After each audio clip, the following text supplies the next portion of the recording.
tried this on a live stream, computer crashed, so we're just doing this, I'll just upload this after the fact. I had somebody ask me a while back to do one of these videos. It was just me showing someone who's not in aviation what all goes into making a flight work. So today we're flying the A320, or correction, the A319. Just your nice little Delta bird. We're starting out at Indianapolis International, and we're going to head down to Bluegrass Airport in Lexington, Kentucky. That was the wrong one. X squawk box connect, and we'll connect to the sim, and we're back. All right. I don't think there's anybody in Indianapolis right now other than me, so that's just fine. All right. So, first things first, you got to load the aircraft, right?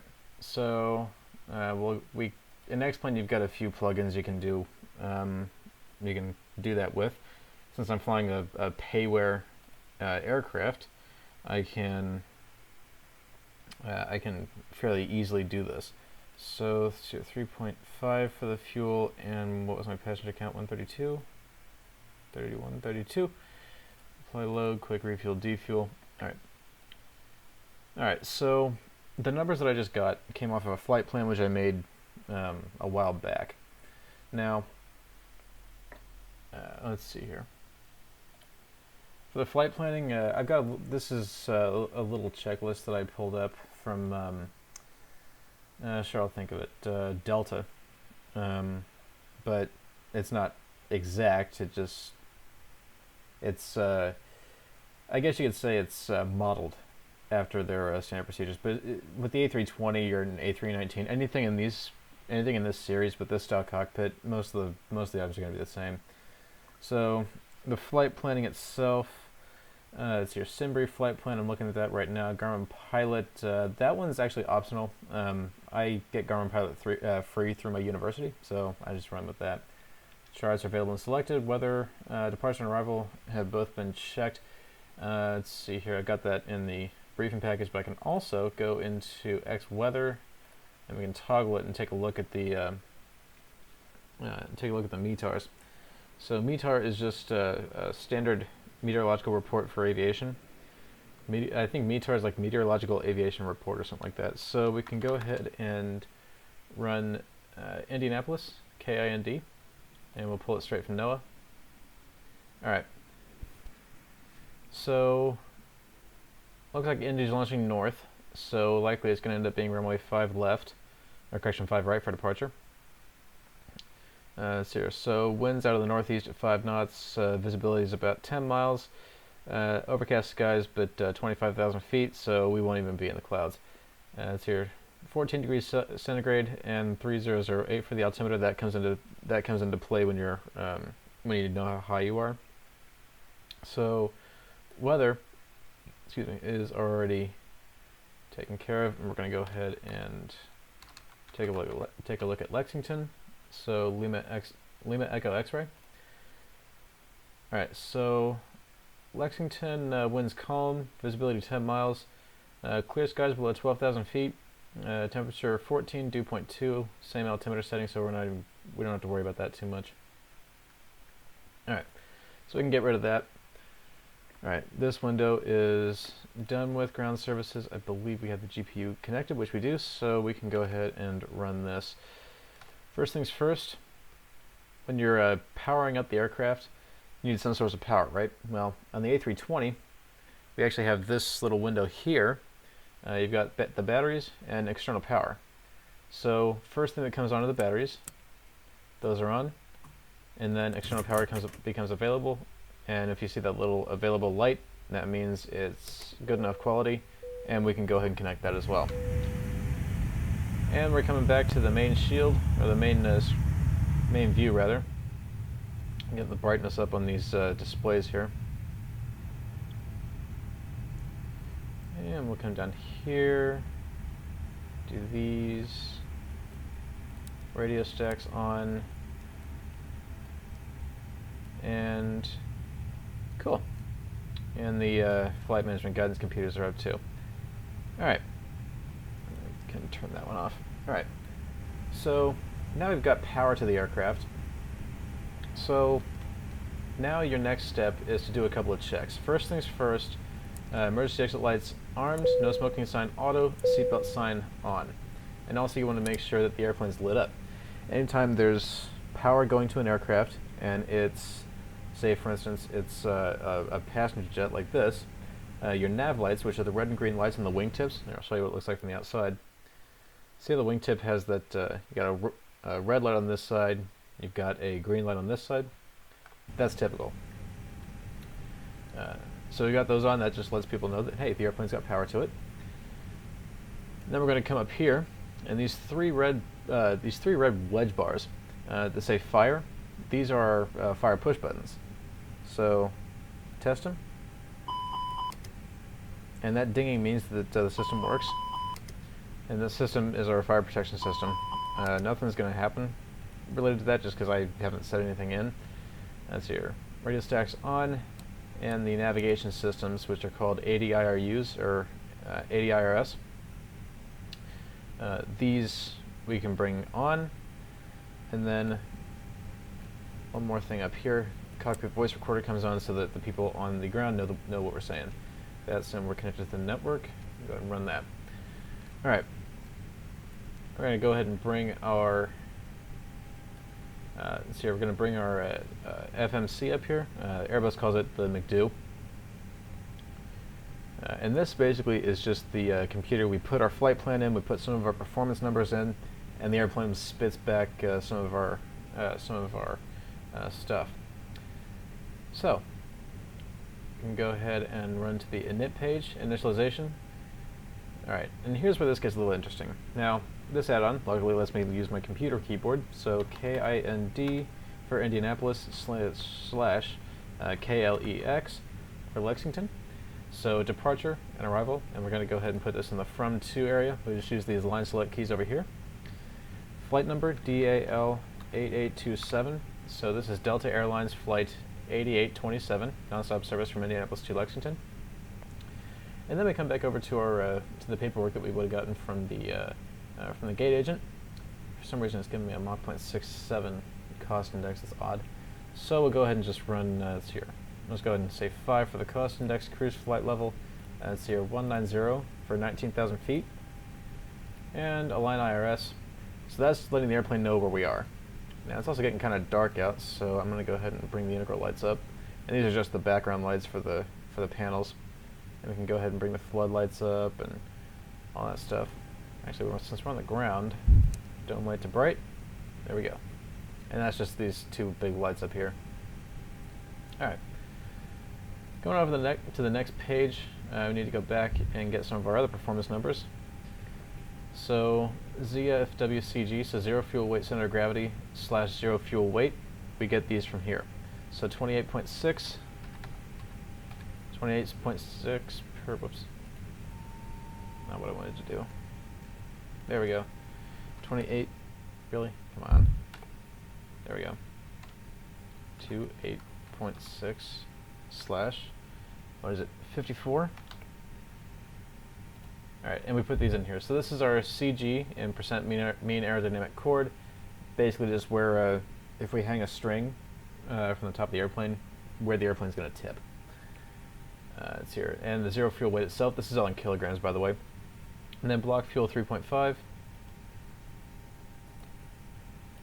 And it'll spit out some numbers. Not really that worried about this. Let's see here. Alright. Alright, and we're set here for now. We can get rid of that for now. Then we can go over to the flight plan. They're launching to the north, runway 5 right more than likely. And we got the Dawn 1 down to Louisville, insert, and then Lexington. This was a fairly easy one. Let's see here. Bluegrass have winds calm, so we're probably going to take the ILS runway 22, and no star, no via, and insert. So basically what we just did was we input our flight plan into the system. So what this did, we selected our departure runway, which is Indianapolis, runway 5 right. Let's see here. This manual just means that we're on radar vectors to a certain area, then we get vectored onto our actual route. Then we cross a waypoint called Sneva. Let's see here. Foyt, and then this TC means that's when we reach our top of climb. So that top of climb is when we level off for cruise. Cross Dawn, cross the Louisville VOR. You can tell GPS waypoints, GPS/Victor Airway Jetway waypoints, which are 5 letters, versus VORs, which are 3. And then sometimes you get NDBs and other stuff that has 2 or 3. VORs are basically just little radio beacons that tell you, hey, the airplane's here. Alright, so we've got this F-plane discontinuity, which basically just means that there's a gap in our flight plan, and we have to fill it with something. We can either get rid of it and just go from Louisville direct to Saddle, or we can fill this with something. Since we don't know what we're going to get, we're just going to go ahead and get rid of it. Now that's TD, top of descent, so that's when we start descending. Then Saddle, Bridle, and then Lexington 2-2. So this 2-2 is our arrival runway. This is I believe our initial approach fix onto the ILS approach, which I'll explain more in detail when we get further down the line. Bridle, which is probably the final approach fix, and then Lexington. So this is our flight plan, and then it also has the whole procedure, which is fine. So we go through, we take a look at it. We do have this discontinuity up here, but you can't get rid of this one just because it's actually a part of the SID. Now SIDs are standard instrument departures, which are used to actually get out of an airfield. Some have them, some don't. Depends on the amount of traffic going into that airfield. All right, so we've got this. Man, somebody's just active on Discord. So we've got this this flight plan already in. There's one final step that we have to do to at least get the aircraft ready for departure. And that's going to be this little guy. So PERF, which is performance. So this one, we're going to go back up to the window. We're going to grab our performance numbers. Takeoff performance, S and F config, slats and flaps configuration, 1 plus F. So we are dropping the slats and the flaps, which I'll point out once I actually extend them. We're just bringing those to the first position because we have a long enough runway to take off.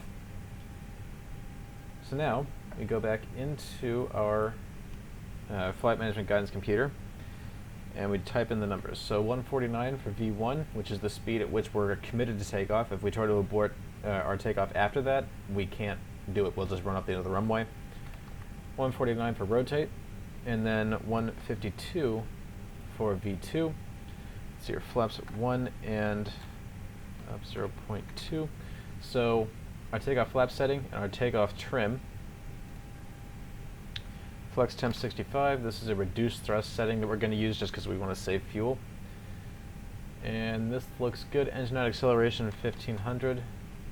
So if we have an engine failure on takeoff, we won't worry about getting above 152 knots until we've passed a 1500 feet AGL.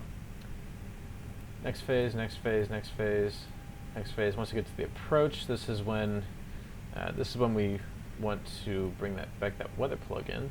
X weather toggle. Lexington, that's the METAR. Winds calm, 0 at 0. Temperature, what was it? 14. And 30.08. And 200 just to start with, 158. Alright. Alright, so what this screen did, this is the altimeter setting, the QNH. Temperature, this is in degrees Celsius. We just take that straight off of the temperature block of the weather report at Lexington. So your magnetic wind, again, same thing. This KT signifies this is the wind block. Transition flight level, in the United States, that's always going to be flight level 180.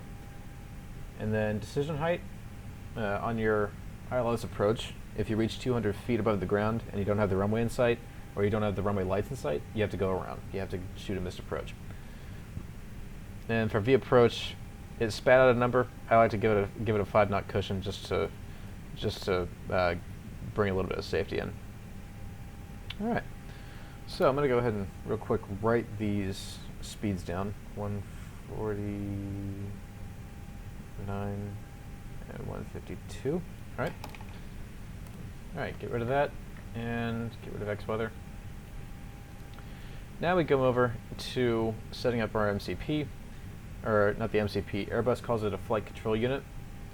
So our FCU panel, we're not going to worry about that just yet because we still have to do one more thing, and that is get our departure clearance.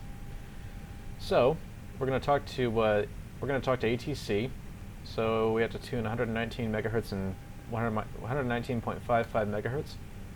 So we'll set that here, and it's already set in the standby, so we'll transfer it to active, and we'll go ahead and give the guy a call. And hopefully I've got the mic set up right.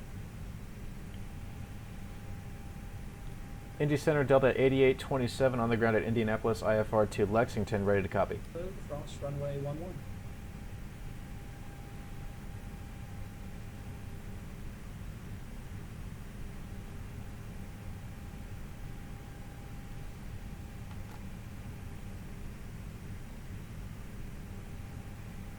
Up to 3672, Indy Center, good evening. You're cleared to the Atlanta airport via radar vectors Ohio, Sims 5.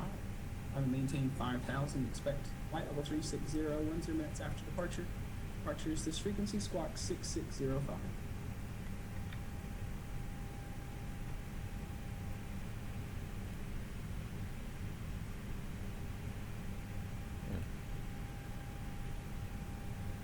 Alright, and that flickering you're seeing on the videos, my graphics card's weird.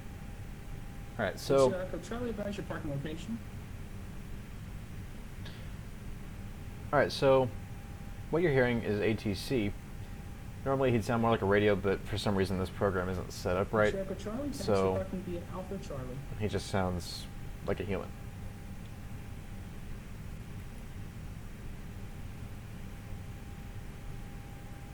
No problem, thanks for finding us. Up to 3672, your readback is correct. Call this altimeter 3007. Runway 28 right for departure. Call for taxi.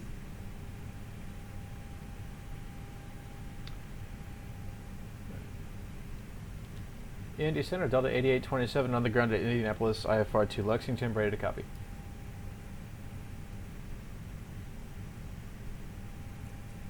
Delta 8827, Indy Center, good evening. You're cleared to the Lexington Airport via the Dawn 1 departure Louisville transition direct. Climb and maintain 5,000. Expect flight level 190, 10 minutes after departure. Departure on this frequency, squawk 6463. Alright, cleared to the Lexington Airport via the Dawn 1 Louisville transition, then direct, climb, maintain 5,000, expect 190, 10 minutes after departure. Departure with you on 1955, and squawk 6463, Delta 8827. Delta 8827, readback is correct. The Indy altimeter 2008, expect runway 23 left for departure, call for taxi.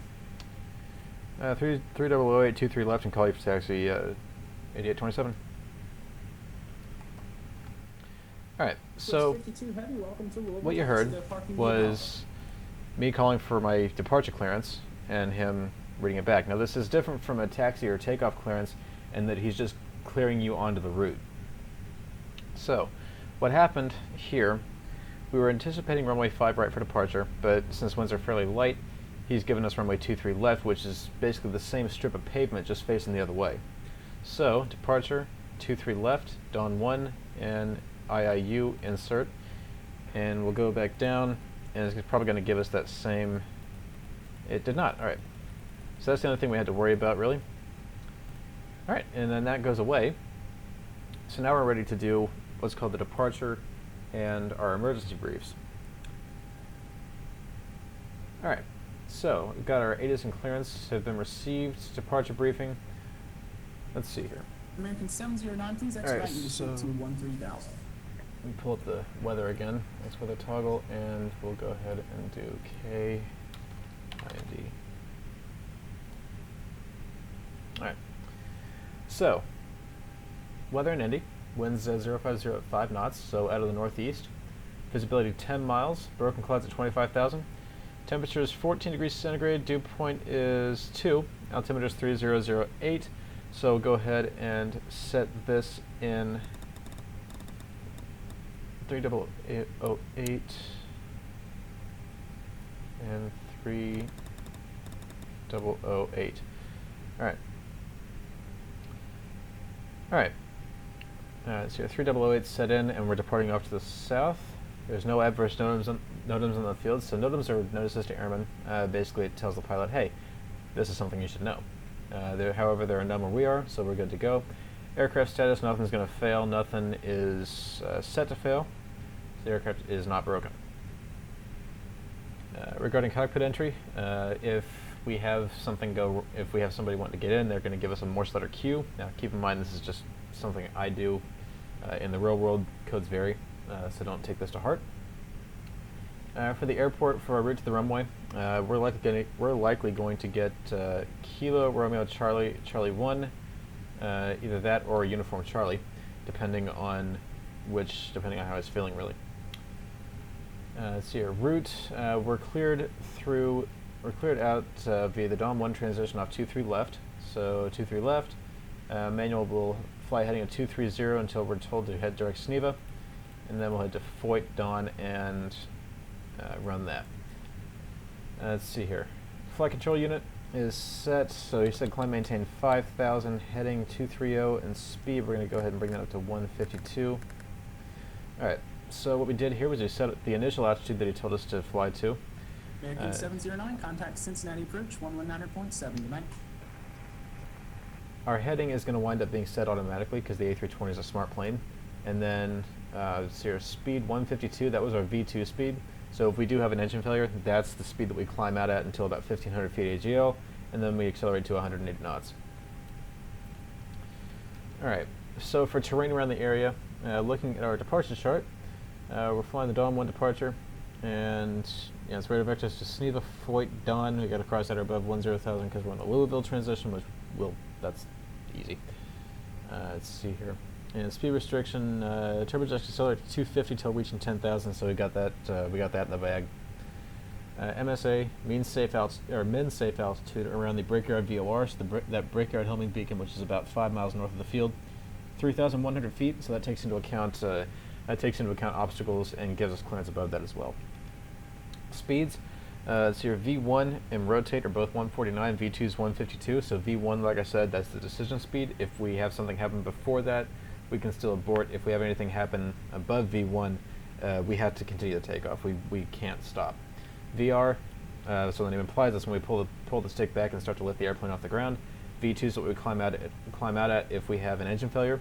And then VREF is our approach speed in case we have to come back to the field. And that's going to be 138. Special considerations. This is where the pilot would say, all right, I'd like to hand fly this up until blankety blank blank blank. I'd like to do X, Y, Z, or really anything like that. For the A320, at 400 feet, we'll verify our initial heading, and then at 1,000 feet, we will turn the autopilot on, and we'll let the autopilot fly it until we're closing in on Lexington. So that was the departure briefing. So the emergency brief, this is what the name implies if we have something go wrong.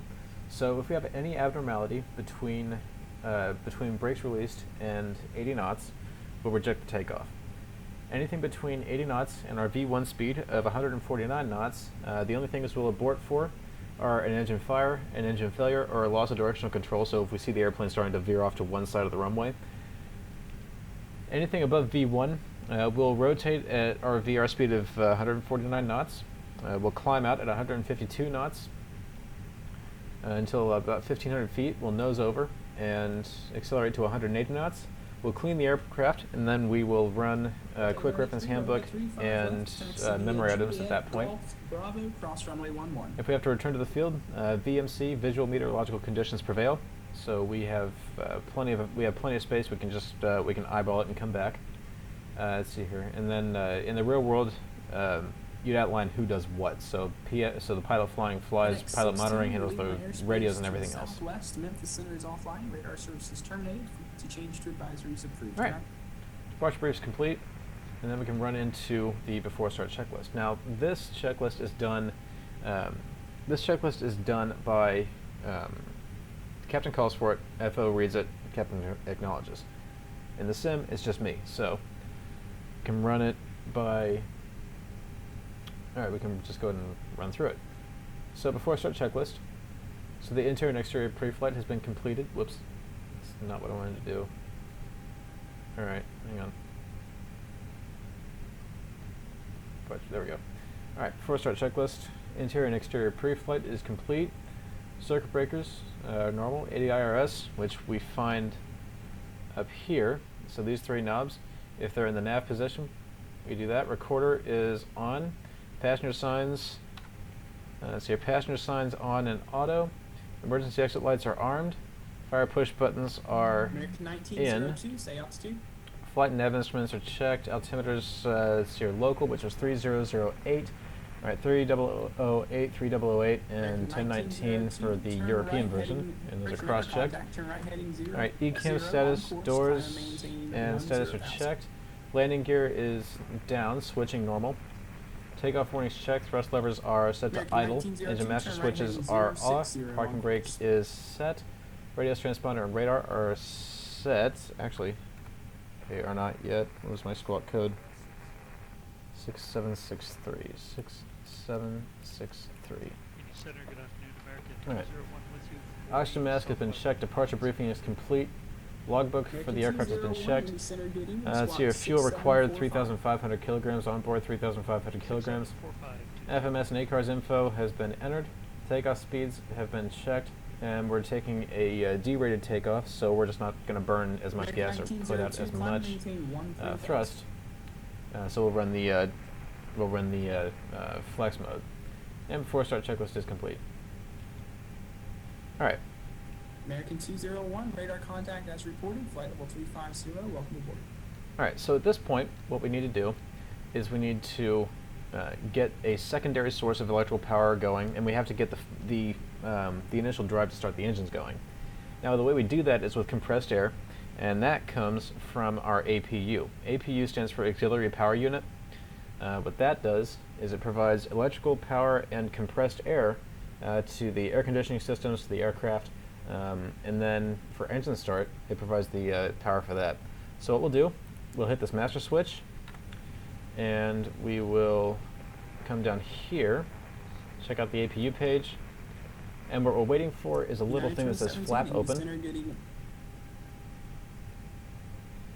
And then at flap open, we'll go up and hit the start switch, and then you'll notice, alright, so there's flap open. Now we're going to go up here, so we're going to go up and hit the start switch.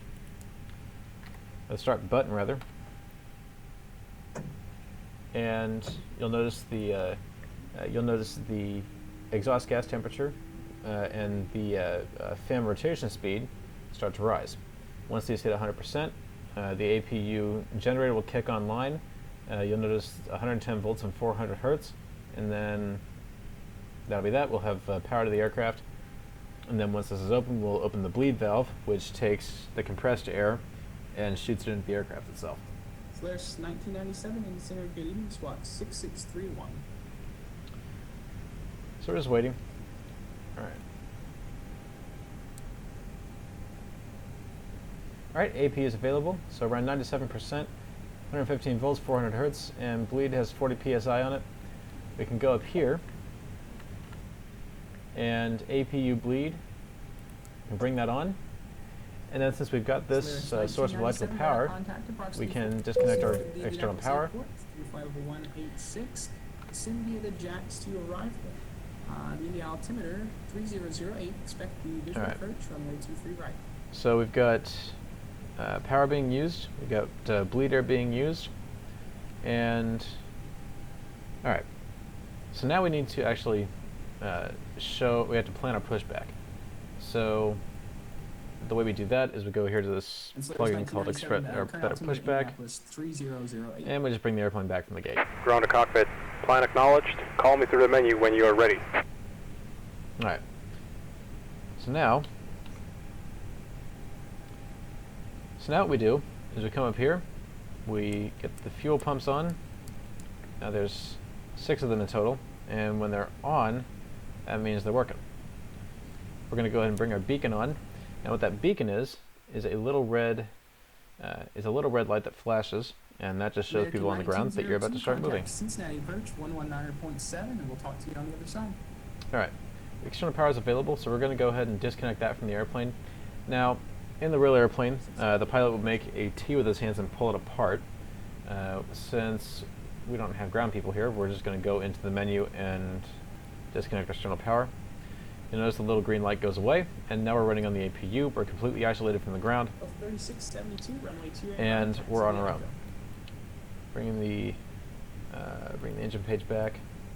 All right, so now we have one more checklist that we have to go through before we start to push back. Not what I wanted to do. All right, so push back and start checklist. Go ahead and run through that. Need to get the doors closed.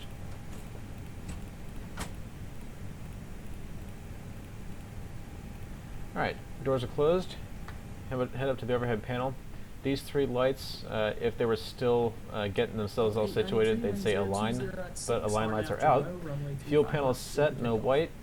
Flight deck doors closed and locked. Beacon is on, and transponder 6763 and squawking Terra. So traffic alert and resolution advisory. And push back and start checklist is complete. We can go ahead and actually do that. Our dome light comes back to dim and looks good. Alright, so we're going to go ahead and actually call for pushback. So I've got a toggle switch assigned to my joystick. And you'll notice the sim kind of shits itself for a couple seconds. It'll Ground come to back cockpit. up. Tow is driving up. Alright. For me running OBS, it seems to be alright with recording. It just doesn't like to stream. And while we're waiting for this, I'm going to go ahead and run through the clearance that I got from ATC. So what he said was Delta 8827 cleared to Lexington Airport via Dawn 1 Louisville transition, then direct. Climb maintain 5000. Expect flight level 190 10 minutes after departure. Departure with him on 119.55 and squawk 6763. 3672, wing 3309. Basically what that does, he's cleared me to my destination airport via what's called a standard instrument departure called the Dawn 1. Okay, all doors and hatches are closed. Ready to connect. And the Louisville transition, so that's actually transitioning me from the terminal area, which is basically the airport, onto the actual route. And then after that, direct, so just from Louisville, direct to Lexington. Now on the flight plan on the McDo, which is the little computer that we had up, FMGC McDo, same deal. Delta 893, say altitude. You noticed a couple other waypoints. That was just because I programmed an approach in based on what I was expecting to see. Delta 893, radar contact. Climb and So maintain 10,000. in the real world, they usually do that just to round things out. So climb and maintain 5000. So that's the first altitude that he wants me to go to. So Tow connected and bypass pin inserted. Release parking brake. Brakes off and ignition start. Starting pushback. And you may start engines. All right. So what I just did, he's gonna yeet me into that jet bridge. Anyway. Alright, beacon's on, nav and logo lights are on. What I did was I rerouted the bleed air from the APU to the engines. Anyway, climb maintain 5000. So if we lose communications, we level off at 5000. Expect flight level 190 10 minutes after departure. So 10 minutes after we lift off, if we haven't gotten anything further, we just climb to 19,000 feet. Departure with him, that was the departure radio frequency, and then the squawk code is how he identifies me on his radar scope. And that little flip of the switch is going to go ahead and start the number 2 engine going. With aviation, you always start, if it's a multi-engine plane, normally most airline standard operating procedures are going to have you starting the number 2 engine first, so it's going to be the one on the right side, because most of the ground staff is going to be on the left side of the aircraft, and you don't want to suck them into the engines. Alright, we're looking for a good light. So your 25% fuel is being introduced. EGT's rising, that's what we want to see.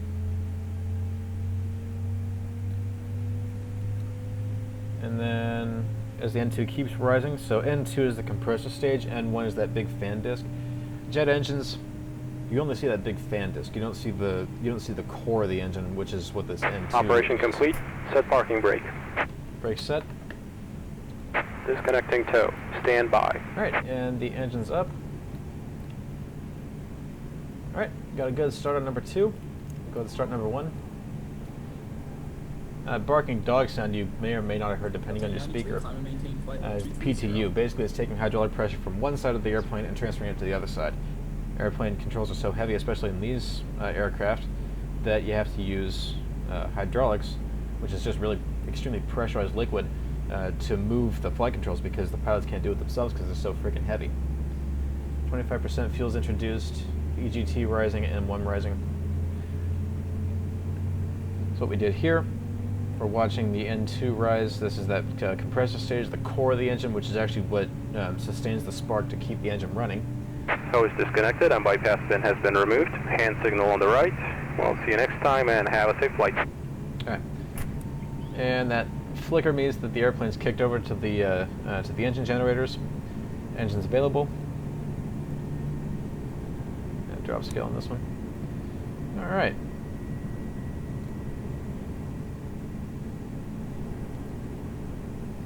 Alright.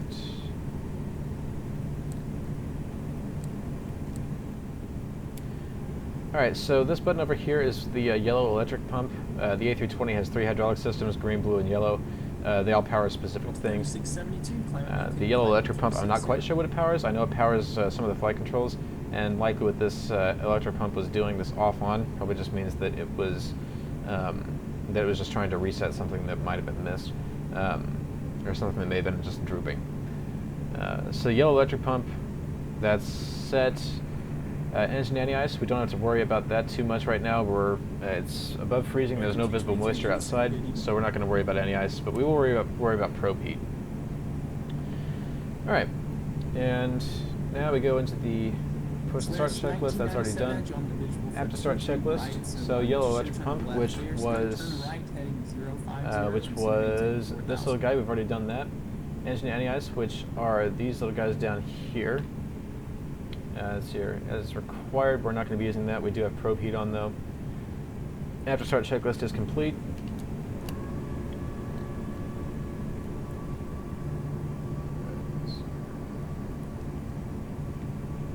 Alright, and it said, what did it say? Up 0.2. So it's 1997, turn right heading 050, see maintain 4,000. Alright, same deal. Taxi checklist. Alright. Let's see here. Alright, what I'm doing here is I'm checking freedom of movement on the flight controls. So you'll notice these indications down here, they move when I move that control stick. It's not going to show it. Let me do it from this side. So you've got this little, get rid of this. Maybe switch over to night vision, maybe that will show it better. Alright, so you've got this side stick over here, and that's actually what controls the aircraft. So watch this move, and you'll see things over here start to move as well. Alright. So full forward, the elevators are going full down. That's going to point the nose down. Bring them back up, same deal. Left and right. Rudder moves. So it's elevators, ailerons, and rudder, and then the spoilers. Let's test the spoilers. Alright.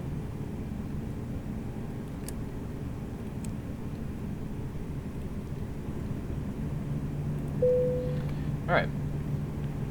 So we can go ahead and run through the taxi checklist. So taxi flaps, we've got 1 plus F in this green. Trim 0.2 degrees up and 0. APU is off, we don't need it, and flight controls have been checked. Taxi checklist is complete. So what we just did was we rolled through our taxi checklist, which means that we checked our flight controls, made sure that they were completely, they were moving like they should be. We turned our APU off.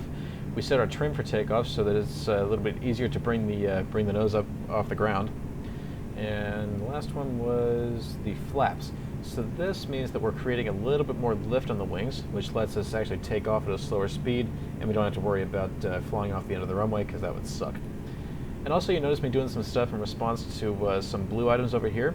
So Auto brakes, for instance, this little panel over here, if we suddenly have to stop on the runway, so we reject our takeoff, we just hit, all we do is bring the thrust back to idle, kick the reversers on, and the airplane will take care of the braking itself.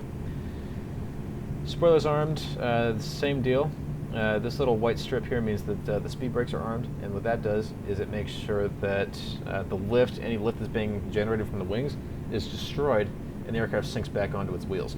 And it makes it a lot easier to brake. Flaps configured for takeoff. So for that one, that's just making sure that the flaps are what we anticipated. It's here, and then TO config normal. That just means that I check the air. It's 1997. You're now on a right downwind for runway 2. It just means that I check the aircraft against itself and make sure that the airplane is doing what it's supposed to do. All right. So, tax checklist is done. We can go ahead and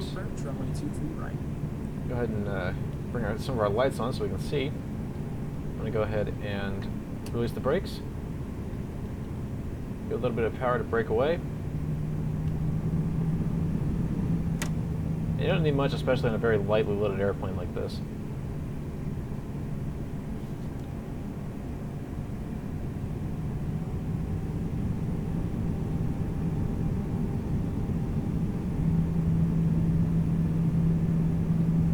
Now we're not allowed to exit the non-moving area without permission. So what we're going to do is we're going to hold short. We're going to hold just shy of these dashed lines here, and we're just going to go ahead and call. We're going to call ATC again. I'm going to tell them who I am, where I am, and what I want.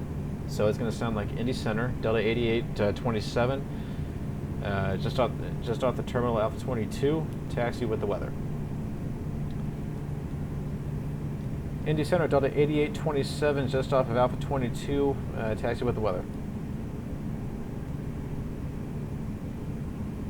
And he'll come back and tell me what to do. It's 8827, runway 23 left, taxi via Kilo Romeo Charlie. Kilo Romeo Charlie to 23 left, Delta 8827. Alright, and brakes released.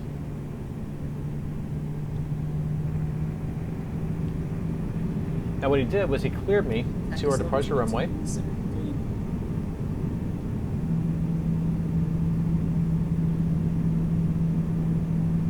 What he did was he cleared me to my departure runway, and he gave me a route to take across the ground. So we're taking, excuse me. So that means that we are taking, let's see, taxiway Kilo, which this little directional sign says that it runs that way. So we're going to go ahead and make the left here. And then Romeo is going to be the first taxiway after this left turn. So what we're doing right now is we're just following these little green lights. The green lights, the yellow bordered line, that is our that is going to be our center line. We want to keep the nose wheel on that so that we don't stray off to the side and strike an engine. So we're going to take the right here.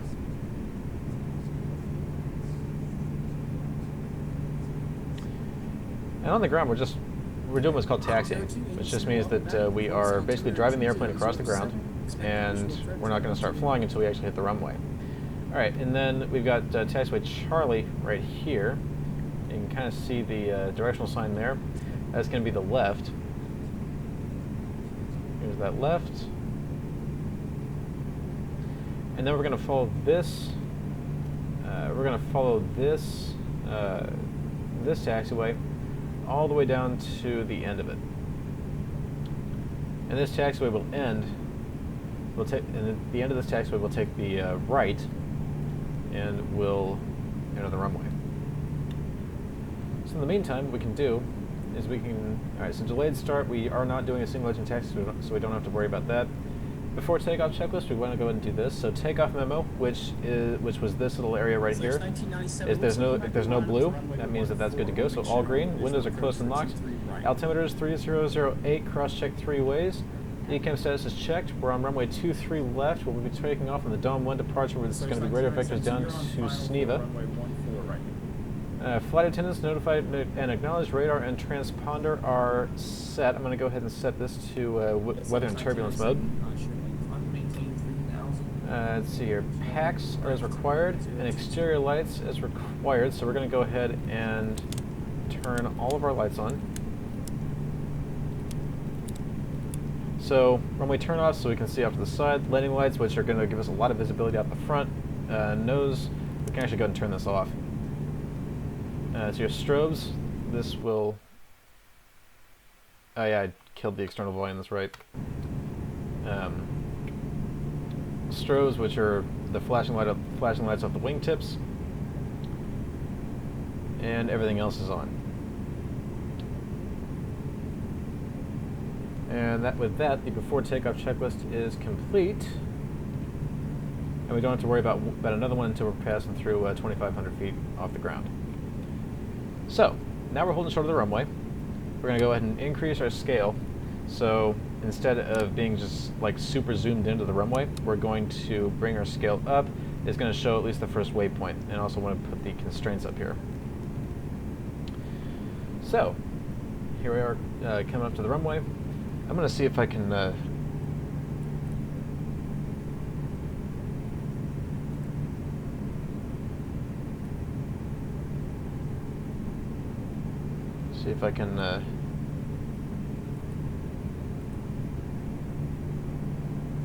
there we go. Output volume, give it a little bit more. And I guess he doesn't have it set on his. Solaris 1997, turn left heading 010. Alright. Should help. Heading 01. I can't tell if this is on X Squawk Box or...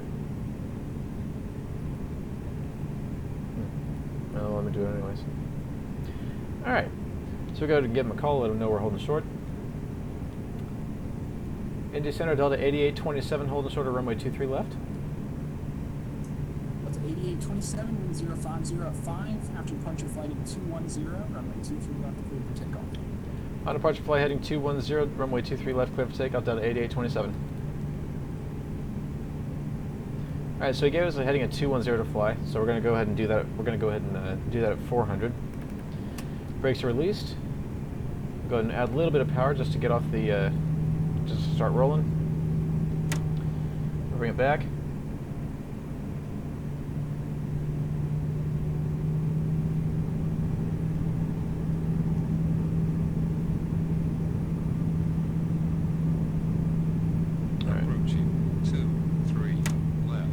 And what that system does is it lets me know what runway I'm coming up on. Maintain 6,000. Alright, we'll go ahead and start the lineup. And we're going to look down the runway. Make sure there's nothing here, which there's not.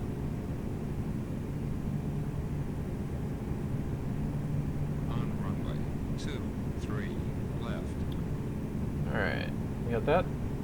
Alright. And we've been cleared for takeoff, so we're going to go ahead and just roll it. So we're going to bring the thrust levers up to about 50%. Nose all the way down. Engines rise symmetrically, that's good.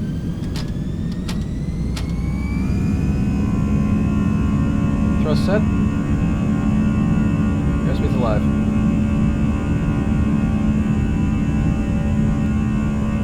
Alright, 80 knots, thrust normal.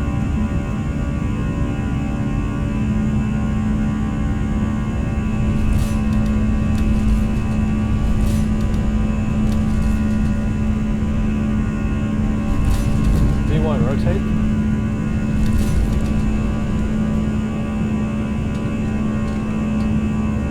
V2, positive brake, gear up. Alright,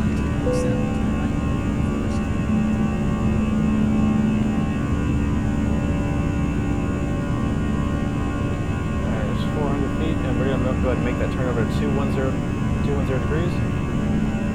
1,000 feet, nose over to 10 degrees, nose up.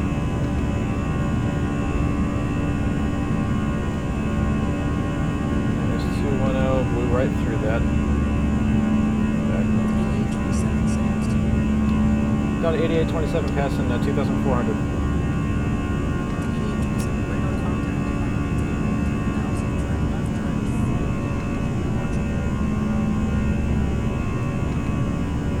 12,000 and missed the direct to 8827.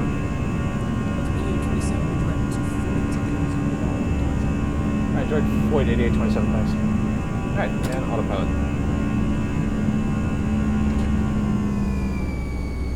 What did this thing do? Aha! There we go, and she's back. Alright.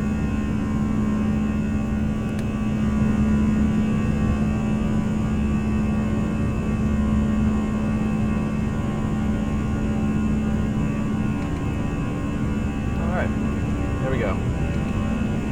Alright, so we got the aircraft cleaned up.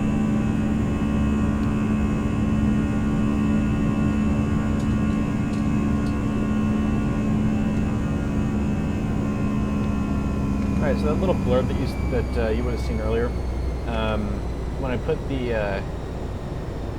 say I maintain 4,000.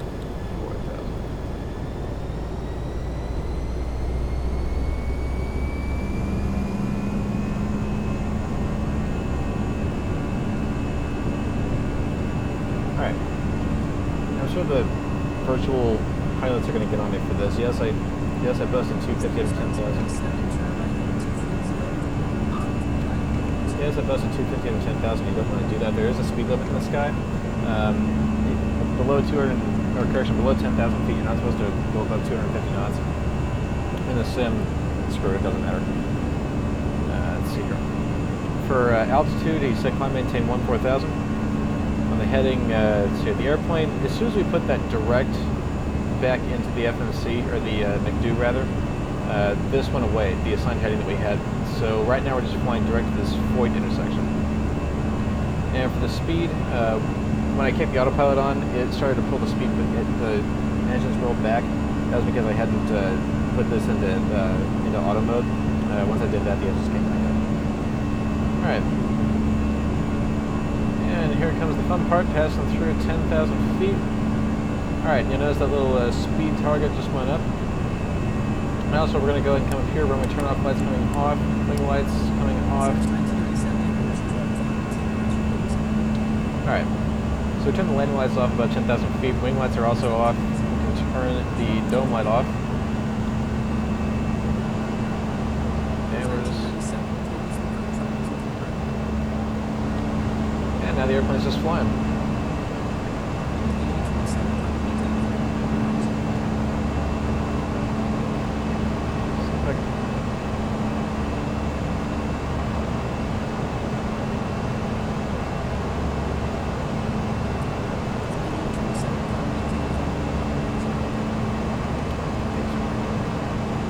Flight level 190 down to 8827, thanks.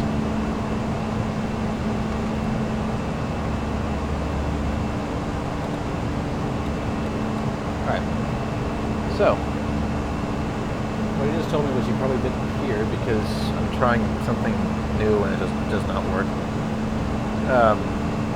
They told me to do this climb maintain flight level 190. Now there's a difference between, there's a difference in the way he described the altitude there. Above 18,000 feet, or at 18,000 feet rather, you switch from thousands of feet into what are called flight levels. So, if you're at 17,000 feet, you say 17,000. If you're at 18,000 feet or above, you say flight level 180 and just drop off the last two zeros. That says 18,000 feet, or say 42,000 feet, flight level 420. Actually, 420 is not even used anymore because it's RVSM anyway. But that's what you deal with. Alright, I'm gonna go ahead and I can shoot this guy a text, let him know, hey, I'm having problems hearing you. Alright.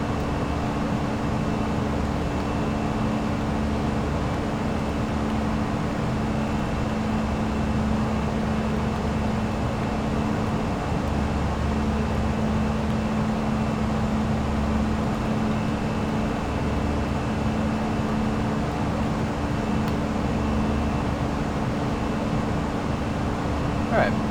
So, we do have one thing we have to worry about. Actually, two things. Alright.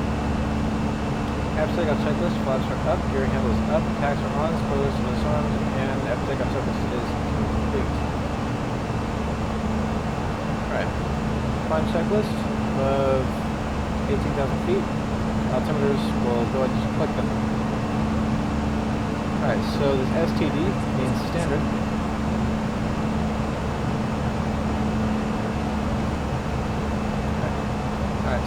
transition level, which is 18,000 feet. Altimeter is standard, and that's checked. Climb checklist is complete, and we're good to go. And now we're at flight level 190, and this whole thing that's it. That was the climb. That was the climb. Now, most of the time when you're flying, most A320s and A319s, they're not going to be doing flights this small. But the Lexington leg,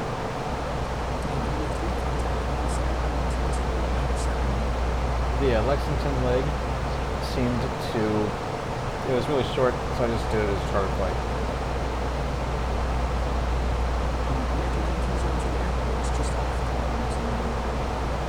And at this point, this just gets really boring. There's really nothing to do. There's no...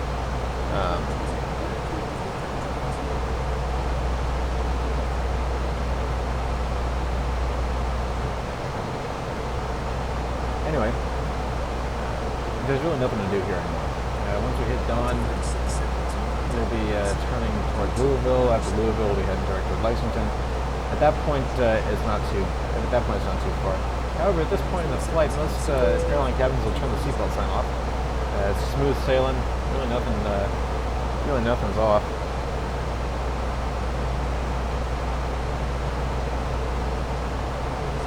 Alright.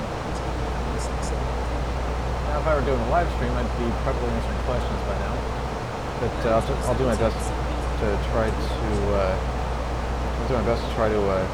explain some stuff as I come across it. So, we do have something we have to worry about, and that's Lexington. Now, Lexington is a small airport in northeastern Kentucky, and they have what's called an automated terminal information system. That just means that the airport is continuously broadcasting information about the airfield's condition, weather, anything around the area the pilots should know, just to help them get into that airfield safely. Now, this far out, usually you can pick it up. So Cincinnati approaches on, so now we're not going there. Needless to say, this is a fairly easy flight. So what we're going to go ahead and do is, if we can't listen to Lexington's ATIS because they don't have one up right now, we can at least get their weather. So we'll go back into our weather menu. So we get rid of that. KLEX for Lexington. Fill out FATSIM. And it's here. So Lexington meteorological report at second day 23:54 Zulu, so about 7:54 p.m. So actually there should be another one coming in. Winds calm, visibility 10. Skies clear below 12,000. Temperature 14, dew point 2, altimeter 3008. So it's the same altimeter as when we left. So that's that.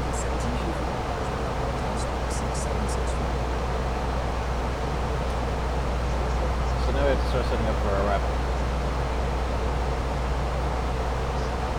Now, going into Lexington, you've got these called ILS approaches. Now, ILS just means instrument landing system.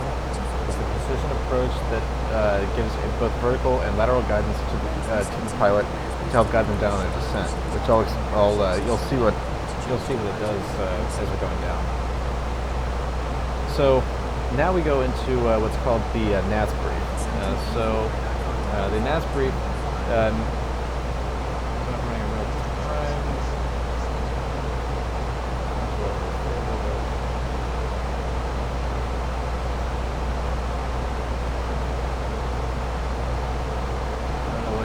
It might kick me off here, I don't know. Anyway, what we have to do is I have to brief our approach now. So, there's a few things we're going to go through. So this approach briefing, we've already received our ATIS. So before we start descending, we have to do this. So, NOTAMs, weather, and aircraft status. No adverse NOTAMs in the field that we have to worry about. We've already gone through the weather.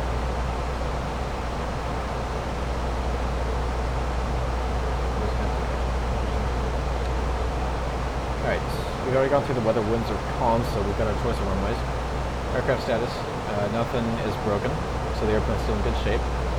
Runways in use, Lexington, they could be landing southeast, they could be landing correction, southwest, they could be landing to the northeast. It's either ILS runway 22 or ILS runway 4. We'll find out when we get there. For the arrival and approach, we're not using what's called a standard terminal arrival route, which is called a STAR. It's basically the descent version of the SID. We're not using one of those because Lexington's a really small airfield. Instead, we're just going to be shooting an approach. Now we have a standard briefing that we use. So the localizer frequency, which is the radio aid that actually guides us into the center line of the runway. We'll set that in. Rad nav. All right.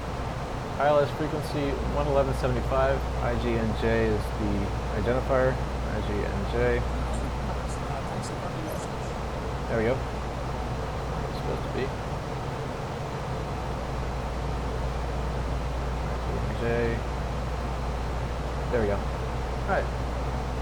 Alright, so the frequency matches the chart. And I'm also going to go ahead and pull the chart up over here.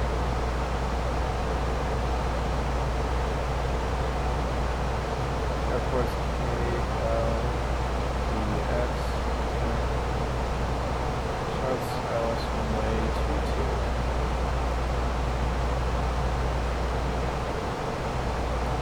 Alright. So this is how we brief our approach. I'm running real time my ass. Alright.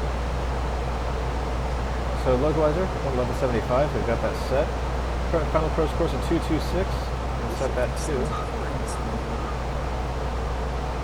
I want to do it. It does it automatically in the A320. Let's see here. Glide slope at bridle, which is our final approach fix, which is when we actually start descending. Let's see here. 3,167 feet. ILS decision height. Decision height, that just means that if we can't see the runway by the time we get to that high or that high above the ground, let's go around. Decision height here is 250 feet, which means I need to correct this because I put 200 in. Zero in space. Alright, ILS decision height 250.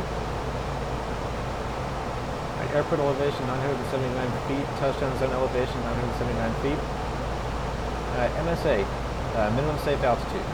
So minimum safe altitude around the localizer router marker, which is called bridle, 3,100 feet. So again, that's going to provide us obstacle clearance. Our missed approach procedure, so if we have to go around, we'll climb to 2,000 feet, then we'll do a climbing left turn up to 3,100 feet, direct the, what VOR is that? The Lexington VOR, and then hold. So this is the graphical depiction of what we're going to be doing. Likely what's going to happen is we're going to get vectored in, so probably straight to bridle, and then we'll intercept the glide slope and head back down. If we have to go.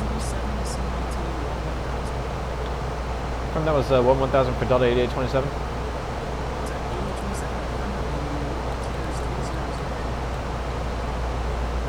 Alright, Delta 1,000 and a 3008, Delta 8827, thanks.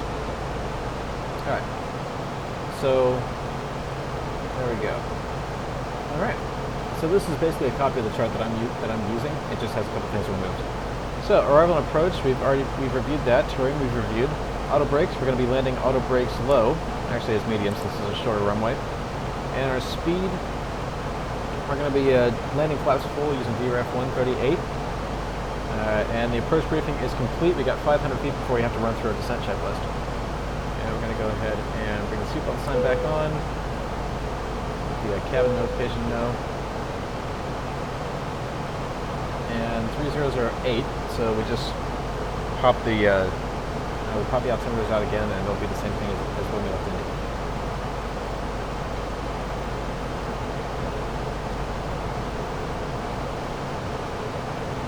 Alright, passing flight level 180.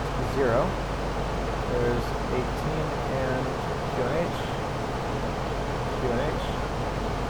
QNH. Alright. And let's go ahead and run through the checklist. Alright, first briefing is complete. Back up here. Alright, so at transition level. Alright. altimeters 3008, cross-check 3 ways. Radio environment is 250 and cross-check via approach 138, cross-check. Approach briefing is complete. Auto brakes for landing medium. Seatbelt signs on. ECAM status is checked. Allowable landing way is checked. Descent checklist is complete. Fun fact. This right here is Louisville Airport, Standiford. I actually landed here a few hours ago. Alright.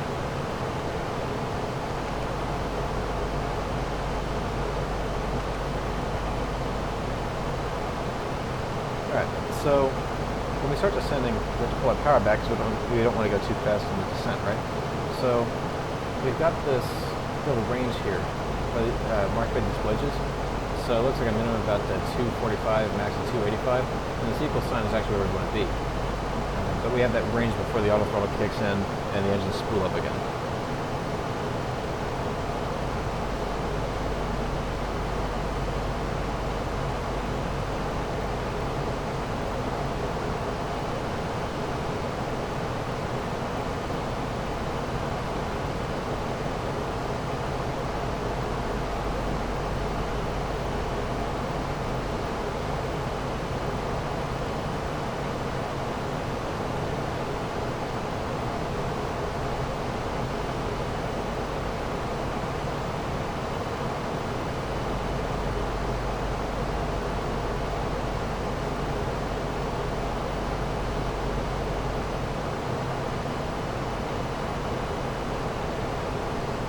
There's one more indication that you might be wondering about.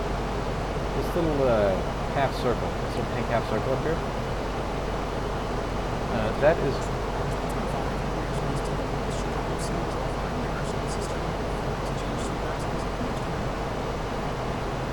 Alright, so this little thing is our target altitude. Now, it's well above us because our top of the descent isn't until we cross this little descending arrow. So, basically HSC gave us a kickstart. So what we did was we started descending at a very gentle 1,000 feet per minute, and once this little pink dot gets down to this little yellow arrow, this little yellow line rather, the airplane will nose over further and will descend even harder. So basically this is just the vertical path that the airplane is trying to fly. The airplane we started descending before that because ATC gave us a jump start, so we're going to wait for the airplane to intercept that.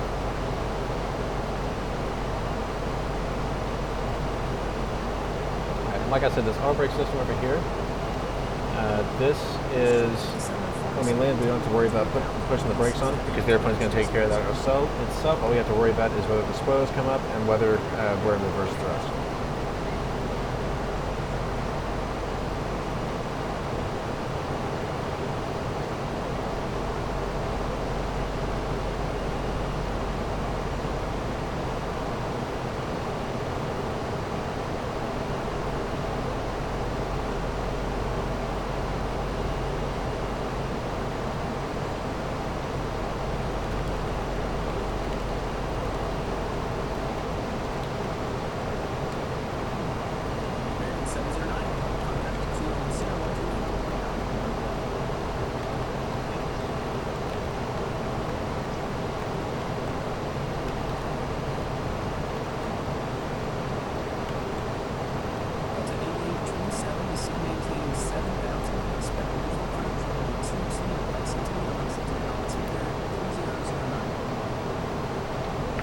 Alright, 3009 is going to maintain 7,000, expect visual approach runway 22, Delta 8827. Alright.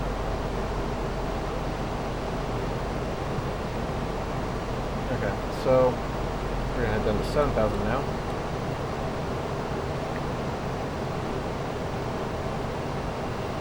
And he said expect visual runway 22, so we actually had that right. Now the way runways are numbered, if you have multiple winds that are facing the same direction, let's take a left, center, or right designation, and then they're numbered based on the magnetic heading. So runway 23 left in Indianapolis faced roughly 230 degrees southwest, and it was the left runway out of that pair, because there's a pair of runways in Indianapolis that face southwest and northeast. So that's how they number runways. They just drop off that last zero and use the first two numbers.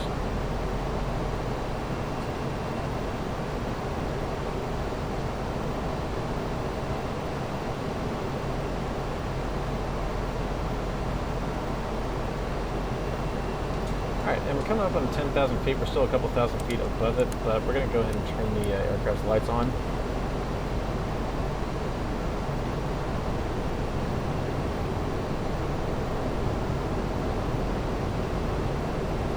This 1122, descend maintain flight level 370.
We're about 1,000 feet away from needing to run another checklist. That'll be our approach checklist.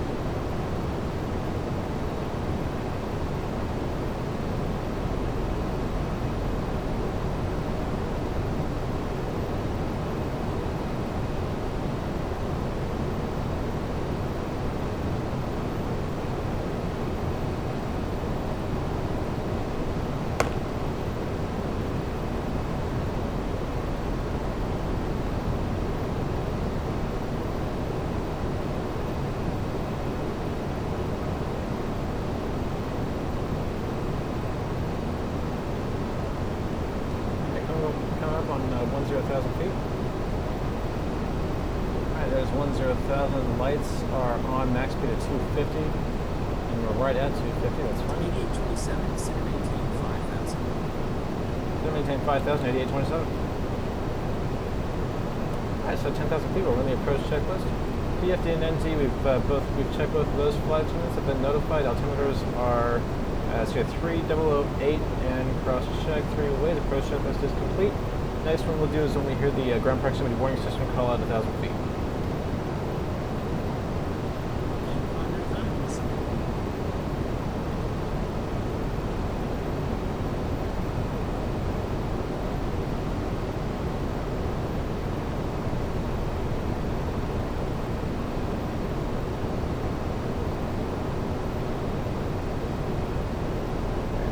And since we're getting closer, this over here, this is our airport. This is Lexington Bluegrass Airport. Go ahead and bring our spoils in a little bit. 8827, turn right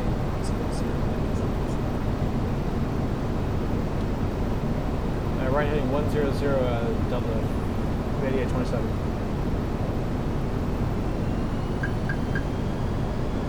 And it's going to affect just the ILS now.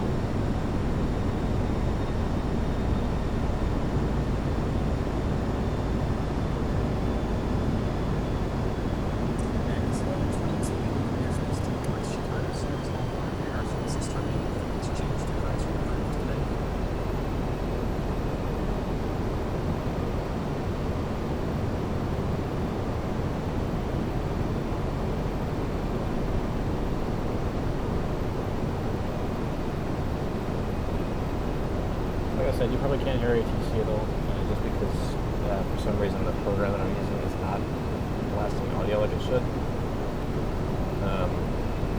So yeah.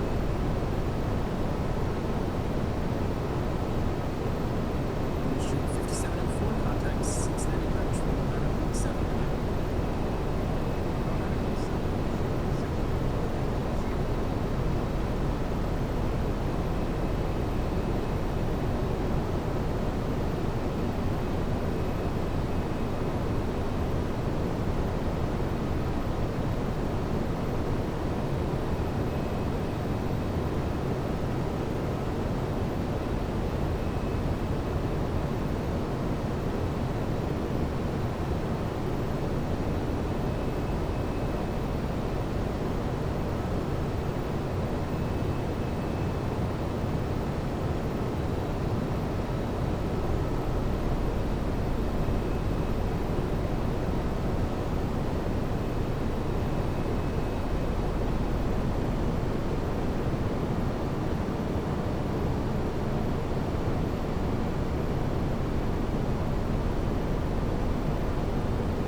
Left heading 080, you said? 8827 affirmative. Alright, 080 and heading to 8827. 8827, last time 78,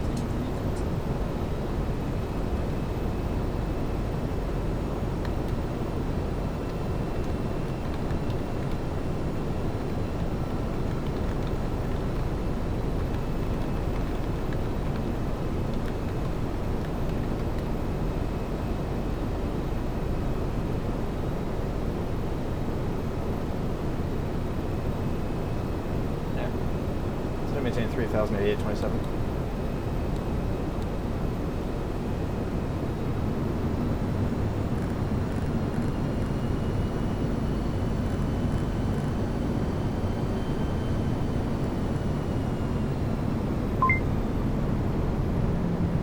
Flying to Portland and help some guy earn his S2 rating.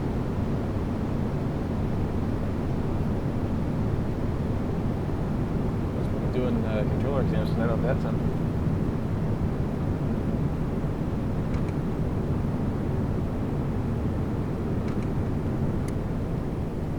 Speed brakes off. Alright, and here's the airport. Let's see, this is where we're going to be going. This is the terminal building over here. This is the runway landing on runway 22.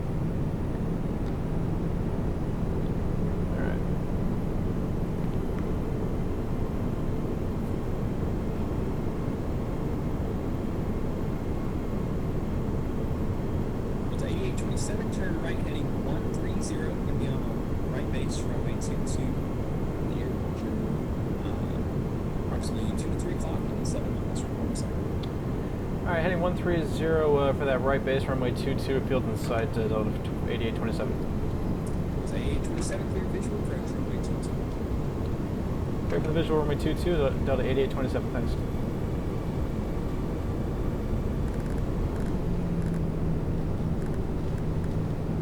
Alright.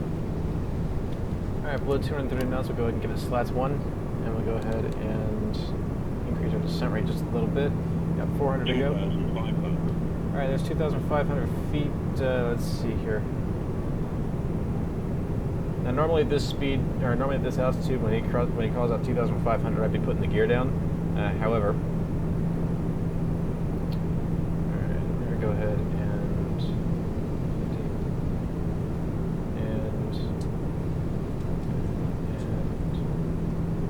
on the approach.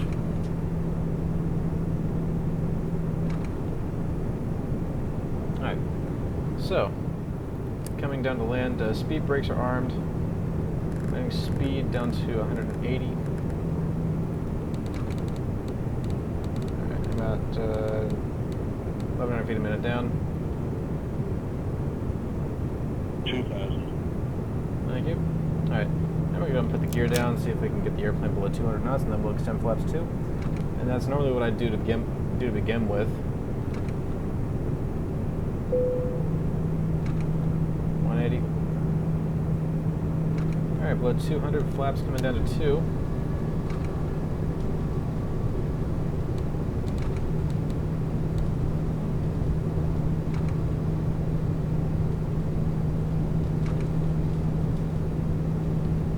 Alright, and we went through the localizer, that's fine.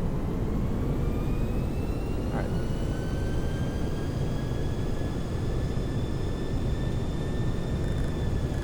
Delta 8827, we can call runway 22. 2-2 clear to land, Delta 8827, thanks. Alright, and we got a nice enough, Alright, we're set up nicely on the approach, flaps 3, and flaps full. And we're just going to fly the airplane manually now. 1,000. 1,000 feet, stabilize, miss approach altitude set, 3,100.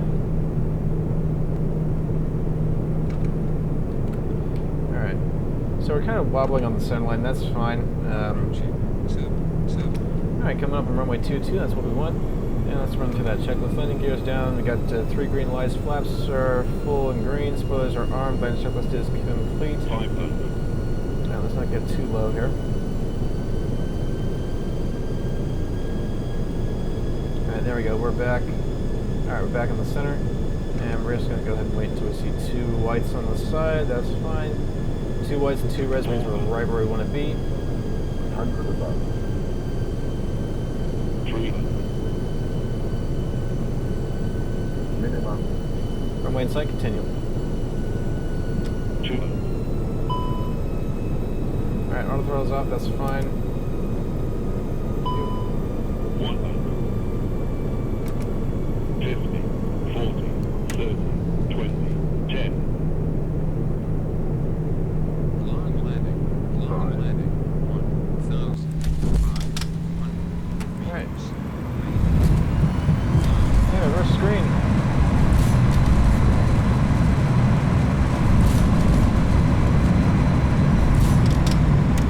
60 knots, reverse is stowed. And we're just waiting for... Alright, and we're on the ground in Lexington.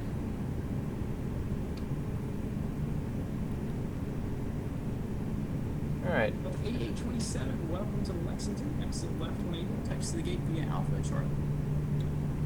Alpha Charlie to the gate, Delta 8827, thanks. Alright, and we're off the runway.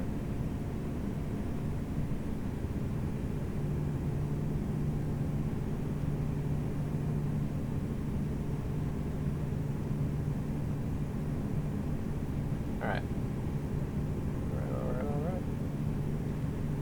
Alright, so we're off the runway. We can go and clean the aircraft up now. So flaps coming down, speed brakes coming back down, landing lights, let's see here, nose lights taxi, landing lights coming off, turn-offs off, wing lights off, and strobes off. APU coming back on, and let's see here, weather radar, we can turn you off. Alright. Let's go ahead and add some power and we'll get back to the gate. Alright, airplane checklist before entering the non-movement area. Alright, exterior lights are set, APU start, transponder as required. We've got that still in Terra mode. Flaps are exposed, disarm radars off after the checklist is complete.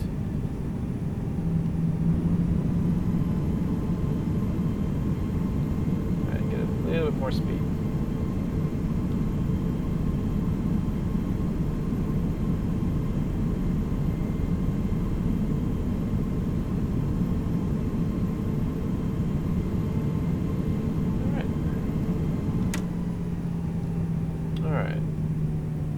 Turn the probe heat off too because we don't need it anymore.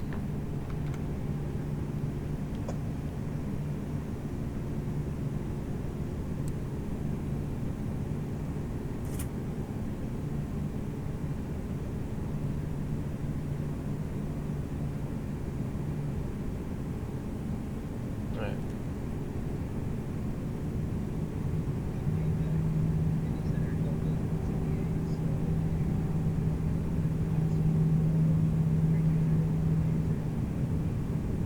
Delta 2078, Indy Center, good evening.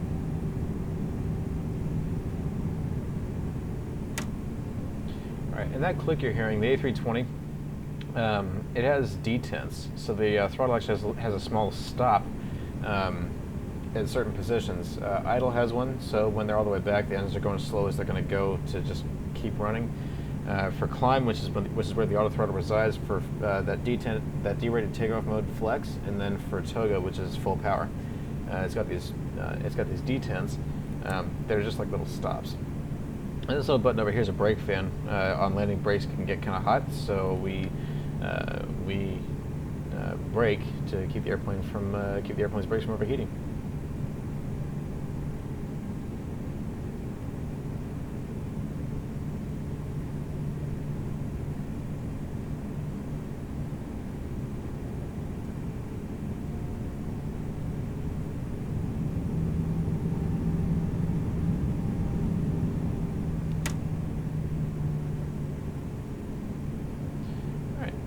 We're almost to the gate. There's a Korean Air 78 here. That's interesting. Alright.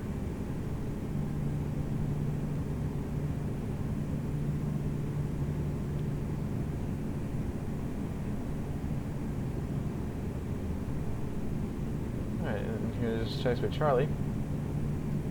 We can go ahead and run this. And then I spy with my little eye a gate.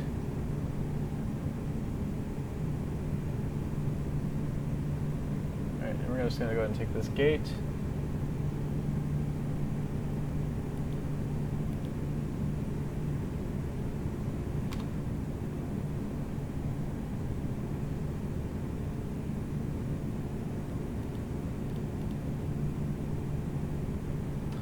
Alright, and we're stopped.